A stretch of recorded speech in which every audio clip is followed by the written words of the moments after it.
Assalamualaikum, salam sejahtera, rahayu, rahayu, rahayu. Pada kesempatan kali ini kami akan membahas mengenai 5 kodam pendamping Jokowi yang bisa bikin Rusia dan Ukraina tunduk. Presiden Jokowi adalah presiden yang paling banyak mendapatkan dukungan dari para leluhur Nusantara setelah presiden pertama kita, yaitu Insinyur Soekarno. Presiden Jokowi yang memang berasal dari keluarga biasa saja, bahkan masa kecilnya bisa dibilang pas-pasan, sudah terbiasa dengan hidup yang prihatin. Menjadi ojek payung, bahkan kuli panggul pun pernah dilakukan oleh Jokowi kecil. Alamiahnya demi membantu perekonomian keluarganya. Spiritualitas Presiden Jokowi pun bisa dibilang sangat mumpuni.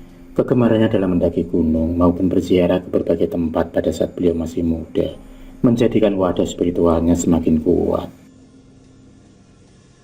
Sebagai presiden yang mendapatkan restu dari banyak leluhur Nusantara, tentunya Presiden Jokowi tidak bisa dilepaskan dari sosok-sosok gaib yang selalu melindunginya. Sosok gaib yang menjadi kodam pendamping Presiden Jokowi ini datang dan ikut dengan sendirinya. Mereka memiliki visi dan misi yang sama, yaitu membangun dan memakmurkan Nusantara. Kodam pendamping ini selalu menyertai Presiden Jokowi kemanapun beliau pergi, termasuk dalam kunjungannya ke Rusia dan Ukraina beberapa saat yang lalu. Kita semua tahu bahwa kedua negara tersebut sedang berperang, namun tanpa mengenal rasa takut dan penuh percaya diri, Presiden Jokowi datang dengan membawa misi perdamaian. Tanpa dukungan dari para leluhur Nusantara yang terkenal sangat sakti, juga para kodam pendampingnya, maka akan sangat sulit bagi beliau untuk bisa menyelesaikan misi tersebut. Berikut ini adalah 5 kodam pendamping Jokowi yang bisa membuat Rusia dan Ukraina tunduk.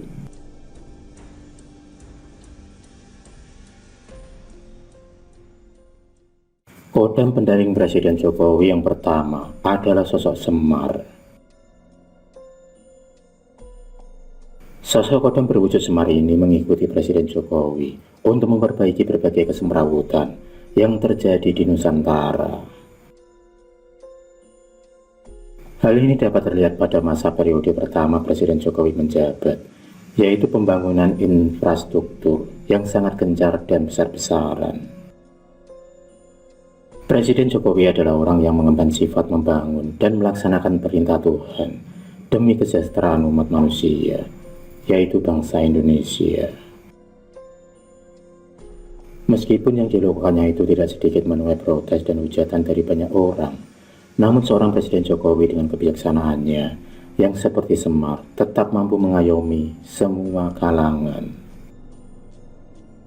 Kebijaksanaan sosok Semar ini pula yang dapat menjadikan Presiden Jokowi sebagai satu-satunya sosok pembawa pesan damai antara Rusia dan Ukraina.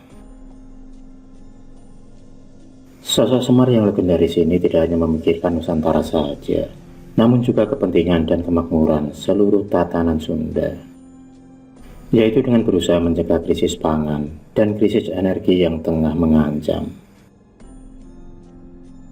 Seperti sosok Semar, Presiden Jokowi adalah sosok pemimpin yang dekat dan mampu mengerti hati nurani rakyat.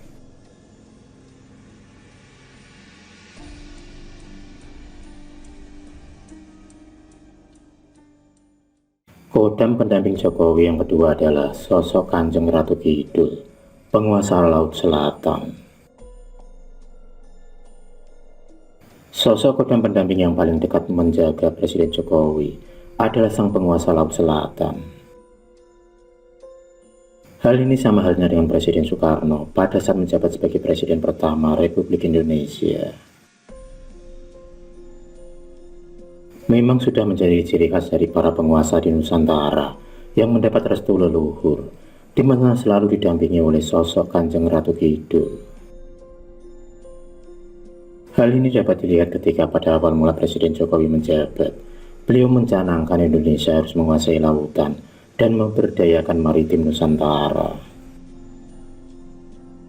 Hal lain yang juga menegaskan pendampingan dari Kodam Ratu Kidul adalah ketika Presiden Jokowi melakukan pawai dengan kereta kencana usai pelantikan. Terlihat oleh mata batin bahwa banyak pasukan gaib yang ikut konvoi di belakangnya. Ada prajurit-prajurit astral yang sebagian juga mengendarai kuda sambil memegang semacam pusaka berbentuk trisula. Mereka memancarkan aura mistis pantai selatan yang sangat kuat sekali. Hal serupa juga dapat dilihat ketika menjelang pelantikan Presiden Jokowi periode kedua, di mana dilakukan pemagaran gaib di kompleks parlemen dengan bantuan Kanjeng Ratu Kidul.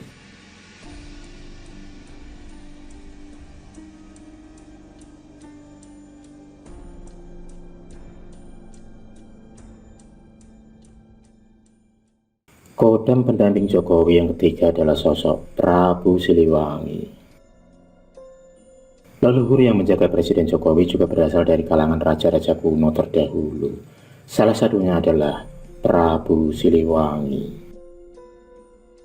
Itulah sebabnya Presiden Jokowi mendapat restu dalam menjalankan pemerintahan, terutama untuk menata kelola wilayah Nusantara. Pasukan gaib atau kodam dari Prabu Siliwangi yang ada pada zaman Pramataram juga ikut mendampingi Presiden Jokowi. Mereka terlihat seperti sekumpulan pasukan kerajaan zaman dahulu yang membawa tombak, keris, dan pedang.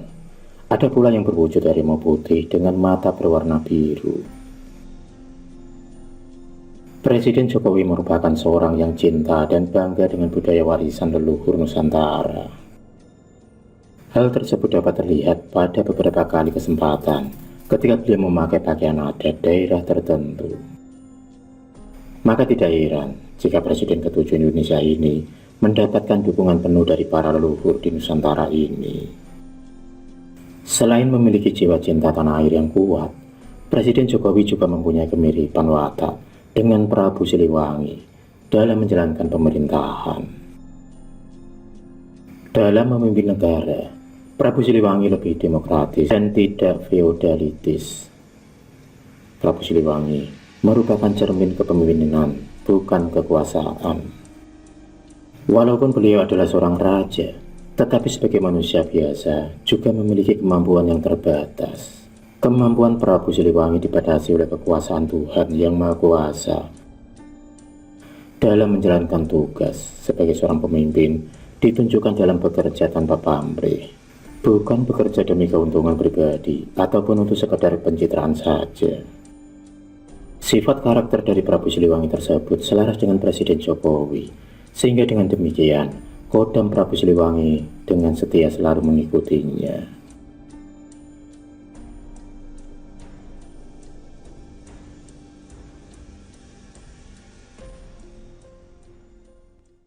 Kodam pendamping Jokowi yang keempat adalah sosok yang berwujud seperti mantan Presiden Indonesia yang pertama, yaitu Insinyur Soekarno. Dari sudut pandang metafisika, banyak yang berucap bahwa Presiden Jokowi adalah titisan dari Presiden Soekarno, di mana beliau meninggal pada tanggal 21 Juni, yang juga merupakan hari kelahiran Presiden Jokowi. Presiden Jokowi dan Soekarno mempunyai kesamaan visi dan misi dalam membangun bangsa dan negara. Banyak program pemerintahan Kabinet Jokowi merupakan ide dan gagasan Presiden Soekarno pada masa lampau. Salah satunya adalah pemindahan ibu kota negara dari Jakarta ke Kalimantan, di mana Presiden Soekarno juga pernah memiliki gagasan yang serupa. Presiden Soekarno ingin membangun ibu kota negara di Palangkaraya, yang adalah hasil pemikiran dan konsep dari bangsa Indonesia itu sendiri, bukan hasil peninggalan para penjajah. Itulah mengapa sosok gaib atau kodam yang menyerupai Presiden Soekarno itu selalu mendampingi Jokowi dalam menjalankan pemerintahan di Indonesia.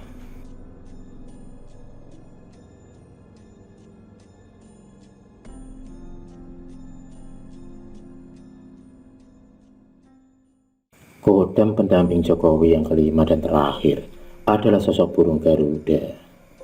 Lebih tepatnya kodam ini berwujud manusia, tapi bersayap dan berkepala burung Garuda. Dari tubuhnya memancarkan cahaya berwarna emas. Kodam pendamping ini adalah sosok jin muslim yang baik serta bersedia menjadi pelindung. Sosok gaib ini akan terbang dan berputar mengawasi Presiden Jokowi dari hal-hal gaib yang akan mencelakainya. Sosok Kodam Garuda ini juga mampu untuk memberikan bisikan gaib berupa firasat atau insting tajam, terutama ketika ada potensi bahaya yang mengancam di tempat yang akan dituju sang presiden. Sosok gaib berwujud manusia setengah burung Garuda ini melambangkan kekuatan sekaligus kemegahan, dan dipercaya dia adalah peninggalan dari seorang Raja Mataram pada zaman dahulu. Itulah 5 kodam pendamping Jokowi. Semoga video ini dapat memberikan kebaikan untuk kita semua. Akhirul kalam, wassalamualaikum warahmatullahi wabarakatuh.